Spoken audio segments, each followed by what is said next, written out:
Good afternoon.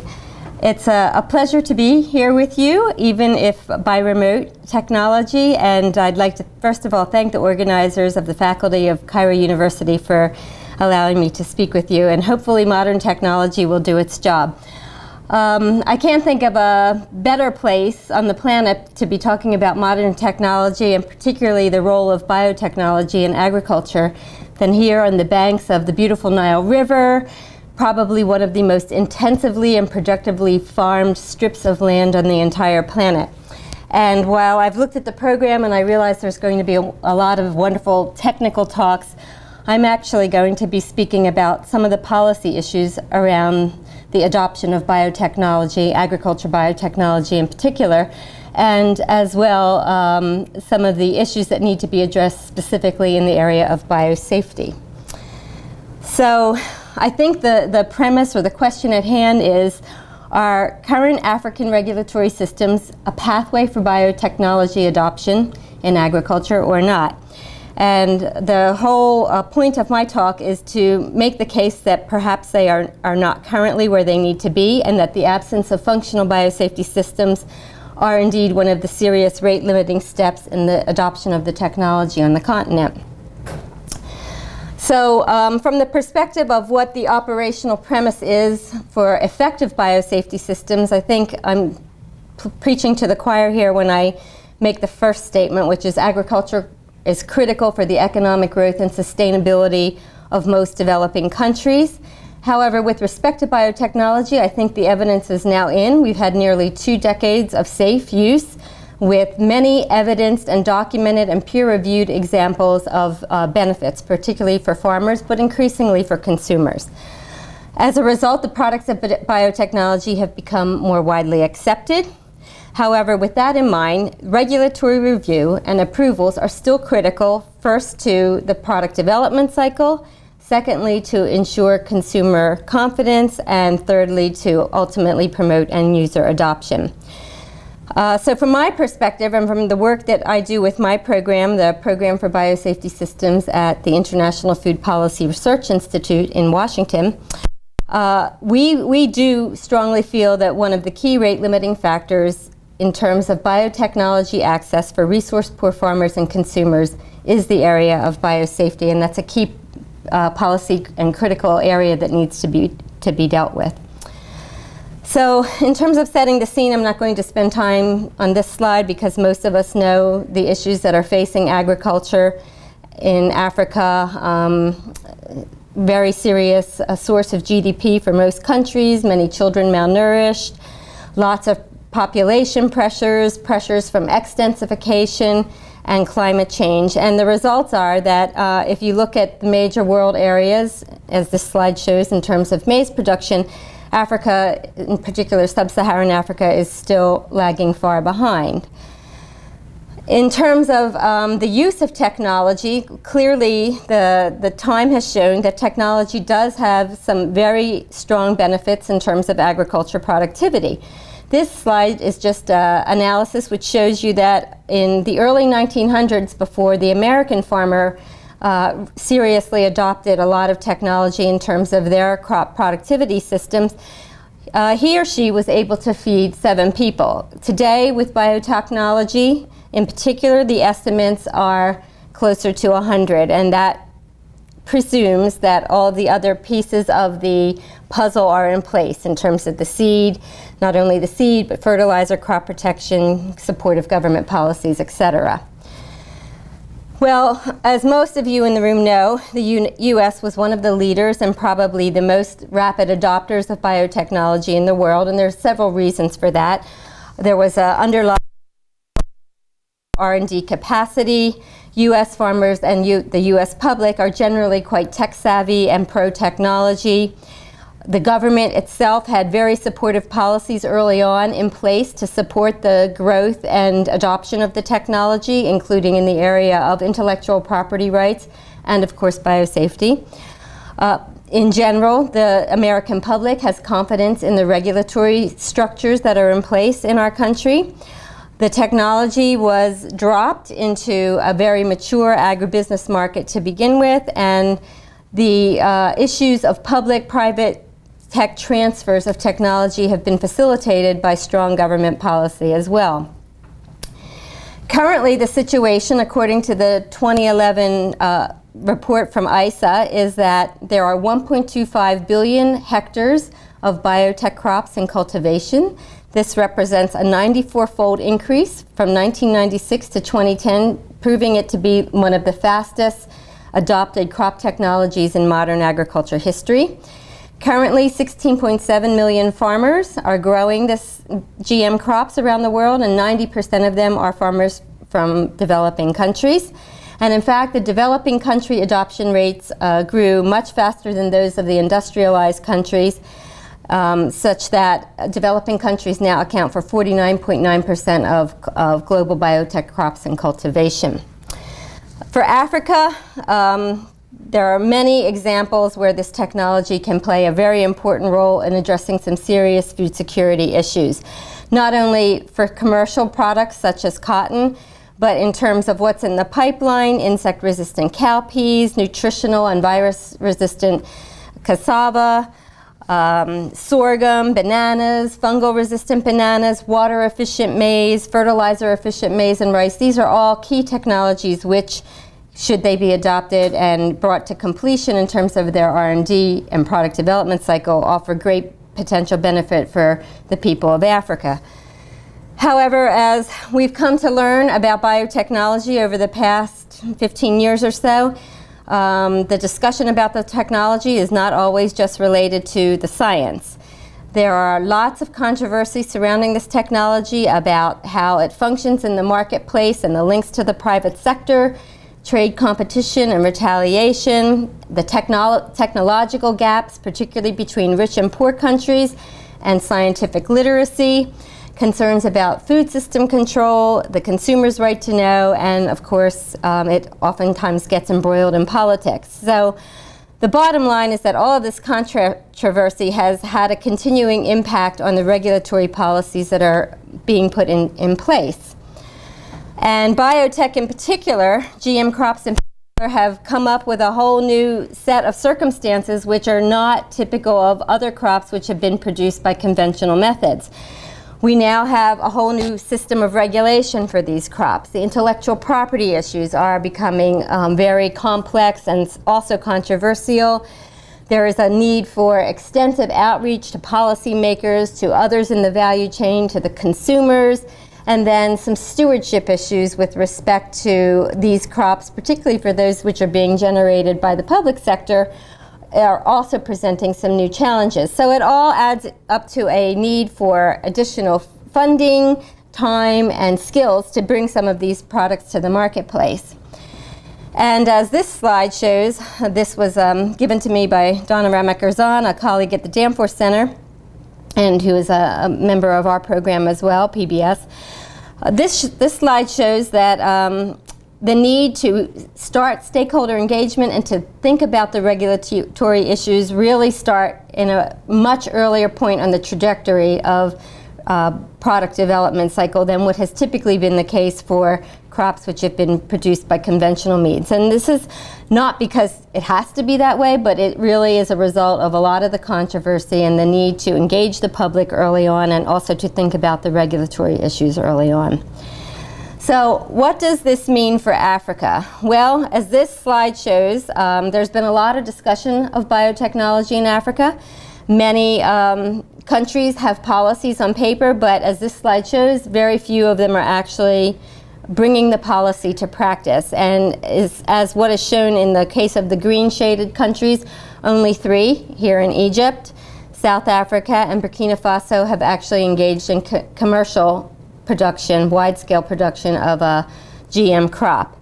And only a handful of other countries currently at this point have field trials in play, although we may be adding Malawi to the list shortly as they are gearing up for their first trial with BT cotton. Well, this is where programs such as ours, the Program for Biosafety Systems, and many others who are working in this area come into play, because our goal is to really help those African countries who've decided that they want to take use of this technology and take advantage of it to put the regulatory system in place which minimizes the risk and maximizes the benefits. Just by way of background, PBS is funded by USAID. We've been around for almost 10 years now. We're managed, as I mentioned, at IFPRI in Washington, D.C. We're geographically located in both Southeast Asia as well as in Africa, and the slides, the countries which are outlined in blue, Ghana, Kenya, Malawi, Nigeria, Tanzania, and Uganda, are countries where we have major efforts. We operated from a position of providing integrated, strategic, results-driven advice that is supported by evidence and therefore helps give credibility and credence to the policy-making process and structures. We don't have products, we aren't engaged in the development or production of products, and so that affords us a certain amount of independence and also brings with it a level of credibility when we're dealing with decision makers in various countries in which we work. We are focused on practical results, getting regulatory frameworks in place that work, providing assistance in the implementation of confined field trials, looking at the commercialization pathways for the technology from a regulatory perspective, doing a lot of capacity building, and providing research that can help the decision-making process. We get involved in all steps of the regulatory decision-making process, working with the national biosafety focal points, helping on decrees, on the development and generation of laws, implementing guidelines, as I mentioned, helping to execute confined field trials as well as multi-locational trials, and then looking at what happens when you get to a deregulated status and commercial release. The basic attitude that we have at PBS, which is the attitude that really guides our operation, is that there is a need to strike balance in whatever regulatory policy a country is undertaking that weighs the risks versus the benefits. We recognize that science is not static, knowledge is evolving all the time, and so it's very important that one thinks about that when one is constructing a law, leaves a certain amount of flexibility in the law to be able to adapt with the change in the base of knowledge. We find that the best systems that work effectively are those which are transparent, which are predictable, which are science-based and flexible. And it's very important that the regulations reflect the product development cycle. In other words, it's not particularly advisable to be doing a full-fledged environmental risk assessment for products that are in the greenhouse or in a confined field trial. It's also important that whatever policy is in place meets the local tests, that local institutions are able to afford and meet the demands of the policy. It's important that these policies are reconciled with existing laws such as seed laws, plant variety protection, food safety, etc., and that governments need to factor not only into their research dollars the money for research, but also the money for effective biosafety policy and regulation. Communication is also important, particularly for policymakers to both enable and communicate the results of their decision-making process. And we found that that is the best way to build public confidence in the process, and it's important to be very strategic about outreach and communication, be very consistent, and to begin those approaches in the product development process. To that end, we've been at IFPRI called net mapping, which was developed by Ava Schiffer, who was a postdoc at IFPRI. It's a social network analysis tool, and PBS has been one of the first to pioneer it as a problem-solving tool, particularly in the area of biotechnology.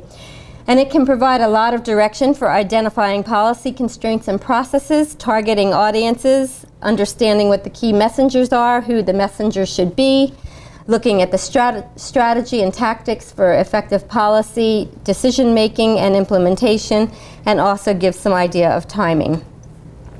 This just shows the difference between net mapping and traditional stakeholder mapping, which some of you may be aware of in the room. And net mapping is really what I like to say traditional stakeholder mapping on steroids. It not only shows you the broad groups of stakeholders and classes of stakeholders that are interested in a particular issue, but it also shows how they are connected to one another. And that can be a very powerful tool for understanding what the positive pressure points and the negative pressure points are around any given issue or policy. So we have been using net mapping quite a bit, PBS, to guide our work in the area of biosafety policy formation. This here shows you at the end of the day what one of the maps looks like. The larger the circle, the larger the level of influence. And as you can see, you get a very nice pictorial diagram of various groups of stakeholders and how they're connected. And that's, again, another positive and a plus for using this type of methodology. We've been using net mapping for biosafety in Africa for several years now, and it's been helpful for us to work with our partners in Nigeria to help figure out a pathway for the passage of the biosafety bill in Nigeria. In Ethiopia, we used it to help define a pathway to create a progressive discussion about biotechnology in the country. In Uganda, similarly to Nigeria, we are using it to inform what the likely process is for the biosafety bill's passage, and that's also resulted in the formation of a very active and tightly organized coalition. And in Malawi, we used the technology to identify the constraints that were impacting the approval of the confined field trial for cotton.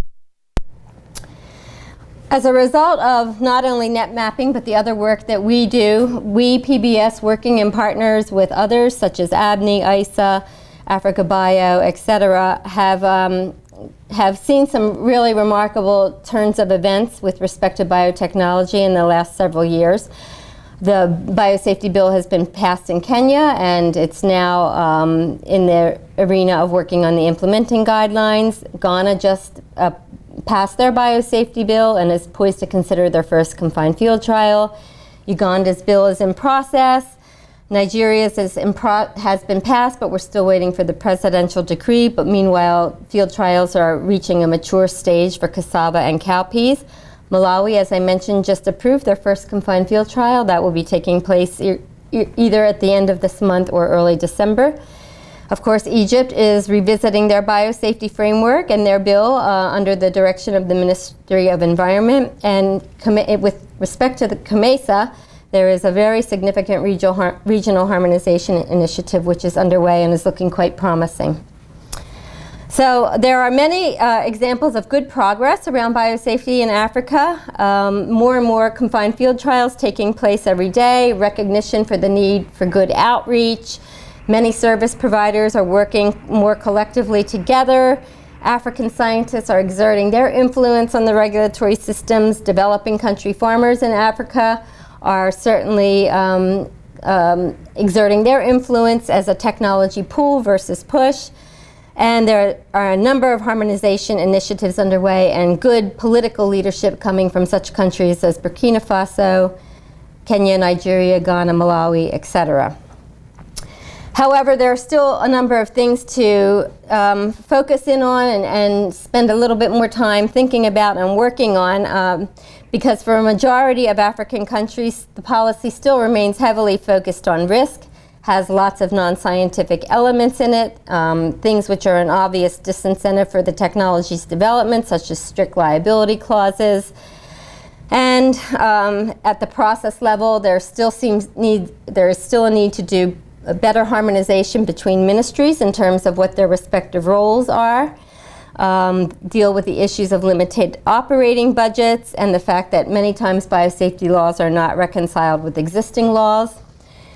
The capacity, while growing from the efforts of programs like ours as well as many others, could still be increased because in terms of lack of capacity, that creates a knowledge vacuum, particularly in the political levels, which creates an opportunity for loud voices and negative influencers. As I mentioned, there are many service providers who are working in the area of biosafety in Africa, but sometimes we are conflicted in terms of our message or doing similar things, so there's a lot of redundancy and crossover. And in some cases, there are opposing points of view represented depending on what donors are funding the projects. And then, as I mentioned, from a practical standpoint, while there are a lot of confined field trials, we seem to be stuck in a bit of a treadmill or a rut and not able in many countries to move from the confined field trial status to the commercial deployment status. So in summary, I think the tide is turning. I do have reason for optimism here in Africa, particularly on the biosafety front. Many more countries are exhibiting leadership and are being quite vocal in the need for the technology and the need for rational biosafety systems. The technical capacity is definitely increasing, as are the numbers of products which are either being released or are in the pipeline. But there are still too many cases of policies on paper that haven't been brought to practice. And in more cases than not, the regulatory systems here in Africa can be quite expensive, time-consuming, and often not science-based. And this is a result of the continued lack of capacity, lack of resources, lack of accurate information, and in some cases, lack of political will to move forward. So I would like, with that summary, to go back to my original premise, which is that biosafety is a key rate-limiting step in the adoption of the technology and requires additional attention in order to bring the benefits of the technology to a greater level here in Africa. In terms of how to move forward, I think those of us who've been working in this area need to recognize that we need to assist countries in doing a better job of interministerial coordination, because oftentimes that's where the dialogue breaks down and that's when the system breaks down. And we also need to think about non-traditional ministries. We tend to focus on agriculture and environment, but there are others that play an extremely important role in how this technology is regulated and deployed, such as justice, trade, and ministries of planning. I think there are a lot of people across the continent who are doing great work and who have had a really good increase in terms of skill set, but oftentimes they tend to be working in isolation, and forming a better network between regulators across the continent would be optimal, I believe. Technical harmonization, particularly at the regional and sub-regional level, important thing to continue to pursue. Strategic outreach and coalition building to support the decision-making process.